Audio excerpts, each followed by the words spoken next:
ஒரு நிமிஷம் உங்க உடம்புல ஓடுற ரத்தத்த பத்தி கொஞ்சம் யோசிச்சு பாருங்களேன். ம் அதாவது அதுதான் உங்கள உசிரோட வச்சிருக்கு இல்லையா? ம். அதுதான் உங்களோட பலம். ஆனா அதே ரத்தம் உங்களோட உயிருக்கே உள்ள வைக்கிற ஒரு விஷயமா மாறுனா எப்படி இருக்கும்? அது ரொம்பவே ஒரு பயங்கரமான சூழ்நிலை தான். கண்டிப்பா. இப்போ உங்க உடம்புல ஓடுற ஒவ்வொரு சொட்டு ரத்தத்துக்கும் கோடிக்கணக்குல விலை பேசி எப்ப வேணாலும் உங்களை யார் வேணாலும் வேட்டையாடலாம் அப்படிங்கிற ஒரு நிலைமையில வாழ்றது எப்படிப்பட்ட ஒரு நரகமா இருக்கும்? நினைக்கவே குளிர்நடுக்கமா இருக்கு. ஆமா. இந்த ஒரு திகிலால அதே சமயம் ரொம்பவே ஆழமான விஷயத்த பத்தி தான் இன்னைக்கு நாம இந்த டீப் டைம்ல அலச போறோம். நம்ம கையில இருக்கிற சோர்ஸ் ரொம்பவே வித்தியாசமானது. எக்ஸாக்ட்லி. லியூவா ட்ரக் நக்கா 2026 அப்படிங்கிற ஒரு பக்கா ஆக்ஷன் த்ரில்லர் கதையோட ஸ்கிரிப்ட் இது. ஒரு உயிர் பிழைக்கிற போராட்டம், மனுஷங்களோட இருண்ட பக்கம், துரோகம் நிறைய விஷயங்களை இந்த கதை பேசுது. சோ இத பத்தி தான் இன்னைக்கு நம்ம டீப்பா பேச போறோம். வெறும் துப்பாக்கி சத்தமும் கத்தி குத்தும் நிறைஞ்ச ஒரு சாதாரண ஆக்ஷன் கதைன்னு நம்ம ஒதுக்கவே முடியாது. ம், ஏன்னா ஒரு மனுஷன், குறிப்பா ஒரு சின்ன பொண்ணு, தன்னை சுத்தி இருக்கிற பயங்கரமான சூழ்நிலையால எப்படி தான் இயல்பை இழக்கிறா அப்படிங்கறத ரொம்ப ஸ்ட்ராங்கா சொல்லியிருக்காங்க. ஒரு கொடூரமான ஆயுதமா மாறுறா, கரெக்டா? ஆமா, அந்த சைக்காலஜியை இந்த சோர்ஸ் ரொம்ப அழுத்தமா பதிவு பண்ணிருக்கு. இதுல நிறைய லேயர்ஸ் இருக்கு. இப்போ அந்த சின்ன பொண்ணு பேர் ரன். இவள சுத்தி தான் இந்த மொத்த கதையும் நடக்குது. இவளுக்கு இருக்கிற மிகப்பெரிய பிரச்சனையே இவளோட ரத்தம் தான். அந்த பிளட் குரூப். ஆமா. அதாவது அவளோட ரத்த வகை RH நல். சோர்ஸ்ல சொல்றபடி பார்த்தா இந்த உலகத்திலேயே ரொம்ப ரேரான பிளட் குரூப் இதுதானா? ஆமா, வெறும் 14 பேருக்கு தான் அந்த பிளட் இருக்குன்னு சொல்றாங்க. அடப்பாமே, 14 பேர் தானா?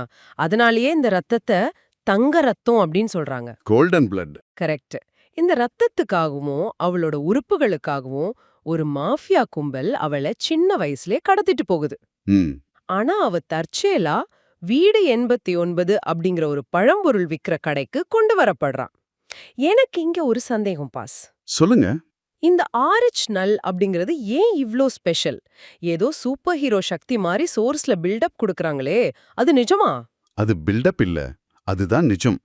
இத கொஞ்சம் ஆழமா மெடிக்கல் ரீதியா பார்த்தோம்னா நமக்கு அதோட சீரியஸ்னஸ் புரியும். ஓஹோ. சாதாரணமா நம்ம ரத்த சிவப்பு அணுக்கள் மேல ஆன்டிஜன் அப்படின்னு சில புரதங்கள் இருக்கும். அதை வச்சு தான் ஏ, பி, ஓ, பாசிட்டிவ், நெகட்டிவ்னு ரத்த வகைகளை பிரிக்கிறாங்க. ஓகே, அந்த பாசிட்டிவ் நெகட்டிவ் மேட்டர். ஆமா, ஆனா இந்த ஆர்எச்னல் ரத்தத்துல அந்த ஆன்டிஜன்கள் ஒன்னு கூட இருக்காது. சுத்தமா ஜீரோ. வாட்? ஒண்ணு கூட இருக்காதா? ஆமா, இது ஏன் இவ்ளோ முக்கியம்னா, உலகத்துல இருக்கிற எந்த ஒரு ரேரான பிளட் குரூப் உள்ள ஆளுக்கும் இவங்களோட ரத்தத்தை எந்தவித ரியாக்ஷனும் இல்லாம செலுத்த முடியும். அப்போ யாருக்கு வேணாலும் இதை ஏத்தலாம். எக்ஸாக்ட்லி. இது ஒரு யுனிவர்சல் டோனர் ரத்தம் மாதிரி. மெடிக்கல் ஃபீல்ட்ல இது நிஜமாவே தங்கம்தான். அதனால தான் அந்த மாஃபியாவுல வெறித்தனமா தேடுது. அட பாவமே. அப்போ அவ உடம்பு ஒரு நடமாடுற ATM மெஷின் மாதிரி தான். ஆமா, ஒரு பெரிய சொத்து. ஆனா இந்த வீடு 89 அவளை காப்பாத்துற இடம்னு நம்ம நினைச்சா அங்கதான் பெரிய ட்விஸ்ட் இருக்கு. என்ன ட்விஸ்ட்? அந்த வீடு சாதாரண பழம்பொருள் விக்கிற கடை கிடையாது. அது ஒரு அசாசின்ஸ், அதாவது கூலிப்படையை சேர்ந்த ஒரு கும்பலோட ரகசிய தங்குமிடம். Oh my God.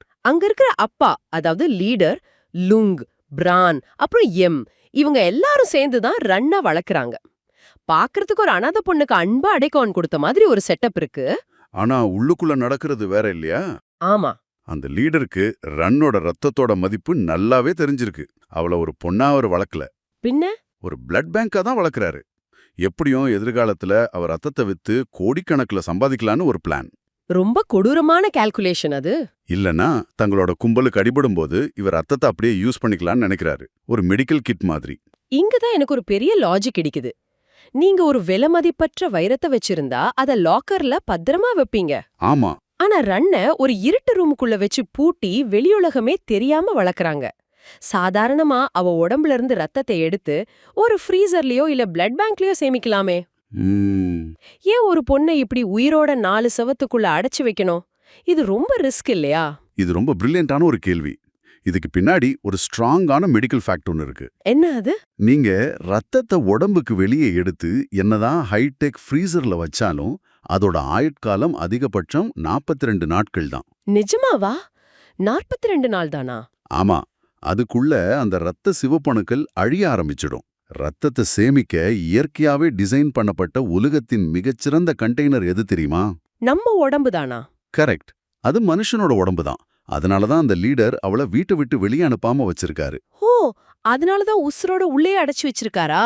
ஆமா, ஒரு பயாலாஜிக்கல் அசெட் மாதிரி உள்ளேயே இருக்கட்டும்னு. அந்த பொண்ணுக்கு உலகமே அந்த 4 செவுருதான்னு நம்ப வச்சிருக்காரு. ரொம்ப மோசமான ஆள் அவரு. அவள ஒரு மெடிக்கல் மிஷன் மாதிரி நடத்துறது ரொம்பவே மோசமான ஒரு சைக்கலாஜிக்கல் டார்ச்சர்னு தான் சொல்லணும். ஒரு மனுஷனை, அதுவும் ஒரு குழந்தைய வெறும் பாத்திரமா நினைக்கிறது எவ்ளோ பெரிய கொடுமை. கண்டிப்பா. ஆனா என்னதான் அடைச்சு வச்சிருந்தாலும் மனுஷனோட மூளை இயற்கையாவே சுதந்திரத்தை தேடுற ஒண்ணுதானே. ஒரு நாள் எஸ்கேப் ஆகணும்னு அவளுக்கு தோணாமலா இருக்கும். கண்டிப்பா தோணும். அதுதான் இங்கேயும் நடக்குது. ரன் பல வருஷமா அந்த இருட்டு வீட்டுக்குள்ளேயே இருக்கா. அவளோட அந்த கஷ்டத்தை பார்த்து பரிதாபப்பட்டு பிராணோ எம்மோ அவளை ரகசியமா ஒரு நாள் வெளியே கூட்டிட்டு போறாங்க. ஒரு சின்ன ரிலீஃப்காக. ஆமா, அந்த நிமிஷம் அவளுக்கு அந்த வெளி உலகம் எவ்வளவு பிரமாண்டமா தெரிஞ்சிருக்குன்னு யோசிச்சு பாருங்க. ஆனா அந்த விஷயம் லீடருக்கு தெரிஞ்சு வீட்ல பெரிய பூகம்பமே வெடிக்குது. ஆனா அந்த பூகம்பம் வீட்டுக்குள்ள மட்டும் இல்ல, அவங்க உயிருக்கே உழவைக்கிற அளவுக்கு வெடிக்குது. ஓ, வெளியே தெரிஞ்சிடுச்சா? ஆமா, ரன் வெளியே போனா அந்த சின்ன கேப்ல அவங்கள நோட்டம் விட்டுக்கிட்டு இருந்த வேறொரு அசாசின் குரூப்புக்கு இவங்களோட இருப்பிடம் தெரிஞ்சிடுது. அட பாவமே. அதோட விளைவு அந்த வீடு 89 மேல ஒரு மிகப்பெரிய அட்டாக் நடக்குது. சரம் மாரியான துப்பாக்கி சூடு, வெடிகுண்டுன்னு அந்த இடமே ரத்த களரியாகுது. செம்ம வயலண்டான சீன் அது. அந்த சண்டையில ரன்னைய காப்பாத்த போய் வீட்ல இருக்கிற லீடர் உட்பட நிறைய பேர் கொடூரமா கொல்லப்படுறாங்க. அப்போ இந்த பொண்ணு மனசு இப்படி இருந்திருக்கும். சுதந்திரம்ங்கிறது சும்மா கிடைக்காது, அதுக்கு பெரிய விலை கொடுக்கணுங்கிறத ரொம்ப கொடூரமான முறையில அந்த பொண்ணு கத்துக்கிறான். இங்கதான் கதையில ஒரு செம்ம ஐரணி இருக்கு பாஸ். என்னது?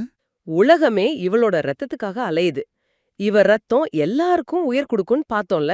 ஆமா. அந்த கோல்டன் பிளட். ஆனா ரன்னுக்கு ஹீமோஃபீலியா மாதிரி ஒரு ரத்தம் உறைதல் பிரச்சனை இருக்கு. ஓஹோ. அதாவது அவளுக்கு ஒரு சின்ன காயம் பட்டு ரத்தம் வர ஆரம்பிச்சா அது தானா நிக்கவே நிக்காது. உடனே ரத்தத்தை உறைய வைக்கிற ஃபேக்டர் ஊசி போட்டே ஆகணும். என்னது, ரத்தம் நிக்காதா? ஆமா, ஒரு பக்கம் இவளோட ரத்தம் உலகத்திலே ரொம்ப ரேர். ஆனா இன்னொரு பக்கம் இவளுக்கே அடிபட்டா இவ ரத்தம் நிக்காது, இவ உசுருக்கே ஆபத்து. என்ன ஒரு முரண்பாடு பாத்தீங்களா? இது எப்படி சாத்தியம்? அதுதான் இயற்கையோட ஒரு क्रूரமான விளையாட்டுன்னு சொல்லணும். ஹீமோஃபிலியாங்கிறது ஒரு ஜெனடிக் டிசார்டர். ஓகே. நம்ம உடம்புல ரத்தம் உறையறதுக்கு கிளாட்டிங் ஃபேக்டர்ஸ் அப்படின்னு சில புரதங்கள் தேவை. ஒரு சின்ன காயம் பட்டா கூட அந்த இடத்துல ஒரு வலை மாதிரி ஃபார்ம் ஆகி ரத்தத்தை நிப்பாட்டுறது இந்த புரதங்கள் தான். ஆனா ரானோட உடம்புல அந்த புரதம் சரியா உற்பத்தி ஆகல. அப்போ அவளுக்கே அது ஆபத்து தானே? ஆமா, அவளோட ரத்தம் மத்தவங்களுக்கு தங்கமா இருக்கலாம், ஆனா அவளுக்கு அது ஒரு டைம் பாம் மாதிரி, எந்த நிமிஷம் வேணாலும் வெடிக்கலாம். செம்ம ட்விஸ்ட் இது. இந்த முரண்பாடு தான் கதையோட மிகப்பெரிய டேர்னிங் பாயிண்டா மாறுது. அதாவது தன்னை காப்பாத்திக்கணும்னா அவளுக்குள்ளே ஒரு போர் நடக்கணும். இப்போ அந்த அட்டாக் நடந்த பிறகு ரானோட நிலைமைய கொஞ்சம் யோசிச்சு பாருங்க. ரொம்ப மோசமா இருக்கும். தன்னோட சுதந்திரத்துக்கான ஒரு சின்ன ஆசை, தப்பு செஞ்சோமோங்கிற ஒரு சின்ன கியூரியாசிட்டி தன்னை வளர்த்தவங்களோட உயிரை குடிச்சிருச்சு. என்னதான் அவங்க அவளை ஒரு பிளட் பேங்கா யூஸ் பண்ணாலும் அவளுக்கு தெரிஞ்ச ஒரே குடும்பம் அவங்கதான். அவங்க செத்து கிடக்கிறத பார்க்கும்போது அவளுக்குள்ள எவ்ளோ பெரிய குற்ற உணர்ச்சி உருவாயிருக்கும். அந்த குற்ற உணர்ச்சி தான் அவளோட மொத்த மனநிலையையும் மாத்தி அமைக்குது. ஒரு மனுஷன் எப்போ பயத்திலிருந்து வெளியே வருவான்னா இழக்கிறதுக்கு எதுவுமே இல்லைன்னு நினைக்கும் போதுதான். கரெக்ட். தான் சாகக்கூடாதுங்கிற சுயநலத்தை விட தன்னால எல்லாரும் செத்துட்டாங்களே அப்படிங்கிற அந்த பாரம் அவளை சுக்குநூறாக்குது. அந்த வழியிலிருந்து ஒரு புது மிருகம் பிறக்குது. எல்லாரும் தனக்காக சாகறத பார்த்த ரான் இனிமே ஓடி ஒளியறது வேலைக்கு ஆகாதுன்னு முடிவு பண்றா. அவன் மனசுல ஒரு வெறி வருது. என்ன முடிவு பண்றா? சோர்ஸ்ல ரொம்ப ஸ்ட்ராங்கா ஒரு வார்த்தை யூஸ் பண்ணிருக்காங்க. அதாவது ஒளியறத விட்டுட்டு வேட்டையாட ஆரம்பிக்கணும் அப்படின்னு சொல்றாங்க. Wow, powerful. தன்னை ஒரு அசாசினா மாத்த சொல்லி தப்பி பிழைச்ச எம் கிட்ட ட்ரைனிங் கேக்குறா. பழி வாங்கறதுக்காக களத்துல இறங்குறா. ஆமா, அந்த ட்ரைனிங் சீக்வன்ஸ் சோர்ஸ்ல ரொம்ப துல்லியமாவும் வயலண்டாவும் விவரிக்கப்பட்டிருக்கு. அது வெறும் கத்தி சண்டை கிடையாது. வேற என்ன ட்ரைனிங்கு? எம் அவளுக்கு சொல்லிக் கொடுக்கறது மனித உடலோட அனாட்டமி. ஒரு எதிரிய எப்படி நிறைய எனர்ஜி செலவு பண்ணாம ஒரே அடியில கொல்றதுன்னு பிராக்டிக்கலா சொல்லிக் கொடுக்கறாரு. ஒரே அடியிலையா? ஆமா, விலா எலும்புக்கு பின்னாடி ஒளிஞ்சிருக்கிற சப்கிளாவியன் ஆர்டரி மாதிரியான முக்கிய நரம்புகளை எப்படி ஒரு சாதாரண கத்திரிக்கோளால குத்துறதுன்னு சொல்லித்தராரு. அட கடவுளே, கத்திரிக்கோளாலையா? ஆமா, வயிற்று பகுதியில தோல், கொழுப்பு, தசைகளை தாண்டி எப்படி ஈஸியா கத்தியை இறக்குவதுன்னு ரொம்ப சயின்டிஃபிக்கா அவ கத்துக்கிறா. இது ஃபைட் ட்ரைனிங் இல்ல, இது மரணத்துக்கான ப்ளூ பிரிண்ட். ஒரு நிமிஷம் பாஸ்.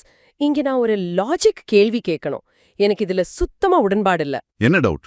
நேத்து வரைக்கும் இருட்டு ரூம்குள்ள இருந்த துப்பாக்கிய தொட்டு கூட பார்க்காத ஒரு பொண்ணு திடீர்னு சில மாசத்துல எப்படி ஒரு ப்ரோ அசாசின் ஆக முடியும்? வருஷக்கணக்கா ட்ரைனிங் எடுக்கிறவங்க கூட இப்படி டக்குன்னு மாற முடியாதுல்ல. இது ரொம்ப சினிமேட்டிக்கா ஹீரோயிசம் காட்டுற மாதிரி இல்லையா? நீங்க கேக்குறது நியாயமான கேள்விதான். சாதாரணமா பார்த்தா இது ஓவரா தான் தெரியும். உள்ளுக்குள்ள அவ செத்துட்டா, இப்போ ஒரு ஏந்திரமா செயல்படுறா. இது அவள நேரா உச்சக்கட்ட கிளைமேக்ஸ்க்கு கூட்டிட்டு போகுது. அந்த ஃபைனல் ஃபைட். ஆமா, அவங்க தேடி போன எதிரிகளோட ஒரு பெரிய சண்டை வருது. நெஞ்ச பதற வைக்கிற இந்த சண்டையில எதிரிகளையெல்லாம் துவம்சம் பண்ணிட்டு இருக்கும்போது ஒரு பெரிய எதிர்பாராத சம்பவம் நடக்குது. ரன்னையும் எம்மையும் காட்டாத்த போராடுற பிரானுக்கு ஒரு குண்டு பட்டுடுது. அவன் கிட்டத்தட்ட சாகர நிலைமையில இருக்கான். இந்த இடத்துல நடக்கிற ஒரு விஷயம் மொத்த கதையோட அர்த்தத்தையே தலைகீழ மாத்தி போடுது. சரியா சொன்னீங்க. அந்த சண்டையில ரன்னுப்புன் பலமா அடிபட்டு விடுது இல்லையா? ஆமா, அவளுக்குள்ள இருக்கிற ஹீமோஃபீலியா பிரச்சனையால ரத்தம் நிக்காம போகுது. அவளுக்கு இப்போ உடனே ரத்தம் தேவைப்படுற ஒரு நெருக்கடியான நிலைமை. உயிருக்கு போராடுறா. ஆமா, பிரானுக்கு நல்லாவே தெரியும் தான் பொழைக்க மாட்டோன்னு. அவனோட உடம்புல இருந்து ரத்தம் வெளியேறிக்கிட்டே இருக்கு. அந்த கடைசி நிமிஷத்துல தன்னோட ரத்தத்தை அப்படியே ரன்னுக்கு டிரான்ஸ்யூஸ் பண்ணி அவளை காப்பாத்துறான். தான் சாக போறோன்னு தெரிஞ்சுமா? ஆமா, எம் கிட்ட ரன்னை நல்லா பாத்துக்கோன்னு சத்தியம் வாங்கிட்டு உயிரை விடுறான். அந்த இடத்துல எப்படியாவது நீங்க 2 பேரும் தப்பிச்சு உங்களுக்கு பிடிச்ச சுதந்திரமான வாழ்க்கைய வாழுங்க அப்படிங்கிற அந்த டயலாக் தான் கதையோட எமோஷனல் கோர். இத கொஞ்சம் ஆழமா யோசிச்சு பார்த்தோம்னா எவ்வளவு பெரிய முரண்பாடு இது. எப்படி சொல்றீங்க? எந்த ரத்தம் அவளுக்கு பிரச்சனையா இருந்துச்சோ, எல்லாரும் எந்த ரத்தத்துக்காக அவள ஒரு பொருள் மாதிரி வேட்டையாடினாங்களோ, கடைசியில அதே ரத்தம், அதாவது பிரானோட சாதாரண ரத்தம் அவள காப்பாத்துது. எக்ஸாக்ட்லி. ஆரம்பத்துல அவள ஒரு பிளட் பேங்கா யூஸ் பண்ணணும்னு நினைச்சவங்க கடைசியில அவளுக்காக தங்களோட ரத்தத்தையே குடுக்கற அளவுக்கு மாறிட்டாங்க. இது சும்மா சாதாரண விஷயம் இல்ல. இதுக்குள்ள ஒரு பெரிய தத்துவம் ஒளிஞ்சிருக்குல்ல. ஆமா, இது டார்வினோட சர்வைவல் ஆஃப் த ஃபிட்டஸ்ட் தத்துவத்தோட ஒரு எக்ஸ்ட்ரீம் வெர்ஷன்னு சொல்லலாம். ஆனா ஒரு சின்ன ட்விஸ்டோட. என்ன ட்விஸ்ட்? மனித பரிணாம வளர்ச்சியில வெறும் பலம் மட்டும் ஒருத்தனை காப்பாத்தாது.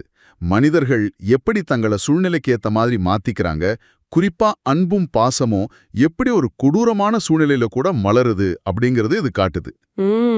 ஆழமான விஷயம். ரன்னோட மரணம் ரன்னுக்கு ஒரு மிகப்பெரிய பாடத்தை கத்துக் கொடுக்குது. அன்புங்கிறது வெறும் அரவணைப்பு பாசம் மட்டும் இல்ல, தேவைப்பட்டா தான் நேசிக்கிறவங்களுக்காக உயிரையே கொடுக்கறதும் தான் அவளுக்கு புரிய வைக்குது. அவள ஒரு பொருளா பார்த்தவங்க அவள ஒரு மனுஷியா ஏத்துக்கிட்ட தருணம் அது. கரெக்ட். செம்ம. அந்த தியாகம் தான் அவளோட இருத்தலுக்கான புது அர்த்தத்தை கொடுக்குது. இதோட விளைவா கதையோட முடிவுல ரன் இப்ப ஒரு பயந்த சுபாவம் உள்ள பொண்ணு இல்ல, ஒரு வேட்டைக்காரி. ஆமா, ஒரு முழுமையான ஆபத்தான அசாசின். அவளுக்கு இப்போ எந்த பயமும் இல்ல. இனிமே என் உடம்புல இருந்து ஒரு சொட்டு ரத்தம் கூட வீணா சிந்த விட மாட்டேன். ஏன்னா இது வெறும் ரத்தம் இல்ல, என் உயிரை காப்பாத்தினவங்களோட உசுரும் இதுல கலந்திருக்குன்னு சொல்றா. ஒரு மாசான சபதம். ஆமா, அந்த சபத்தோட தங்களை அழிக்க நினைச்ச மீதி எதிரிகளை வேட்டையாட கிளம்புறதோட இந்த கதை முடியுது. இந்த மொத்த பயணத்தையும் கவனிச்சீங்கன்னா, ஒரு பயந்த சுபாவம் உள்ள பொண்ணு சூழ்நிலையால ஒரு வேட்டைக்காரியா மாறுறத ரொம்ப தத்ரூபமா மெடிக்கல் லாஜிக்கலோட காட்டியிருக்காங்க. ஆமா, ரொம்ப ரியலிஸ்டிக்கா இருக்கு. ஒரு மனுஷன் உயிர் பிழைக்க என்னவெல்லாம் பண்ண தயாரா இருக்கான், சூழ்நிலை அவனை எப்படிப்பட்ட மிருகமா மாத்தும் அப்படிங்கறத எந்தவித ஃபில்டரும் இல்லாம அந்த சோர்ஸ் நம்ம முன்னாடி வைக்குது.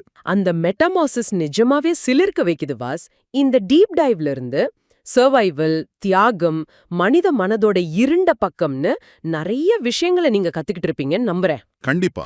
ஆனா இந்த அலசல முடிக்கிறதுக்கு முன்னாடி உங்ககிட்ட ஒரு முக்கியமான கேள்வியை விட்டுட்டு போக விரும்புறேன். இத பத்தி நீங்க கொஞ்சம் ஆழமா யோசிச்சு பார்க்கணும். ரென் இப்போ சுதந்திரமா இருக்கான்னு நினைக்கிறீங்களா? ஒரு நல்ல கேள்வி. அவள அந்த 4 செவுத்துக்குள்ள இருந்து வெளியே கொண்டு வர, அவளை காப்பாத்த அவளுக்கு தெரிஞ்ச எல்லாரும் செத்துட்டாங்க. இப்போ அவ தன்னோட எதிரிகளை அழிச்சு ஒரு ப்ரோ அசாசினா மாறிட்டான். ஆமா. ஆனா தப்பிக்கிறதுக்காக எப்பவும் அலர்ட்டா இருந்து கத்தியும் ரத்தமுமா இன்னொருத்தரை கொல்ற ஒரு வாழ்க்கை நிஜமாவே அவ தேடின சுதந்திரமான வாழ்க்கையா? யோசிக்க வேண்டிய விஷயம்தான். இல்ல அந்த இருட்டு ரூமை விட்டு வெளியே வந்து தனக்கு தானே கட்டிக்கிட்ட இன்னொரு இரத்தக்களரியான சிறையா? உயிர் பிழைக்க இன்னொரு உயிரை எடுக்கும் வாழ்க்கை உண்மையிலே சுதந்திரமானதா? இத பத்தி கொஞ்சம் யோசிச்சு பாருங்க.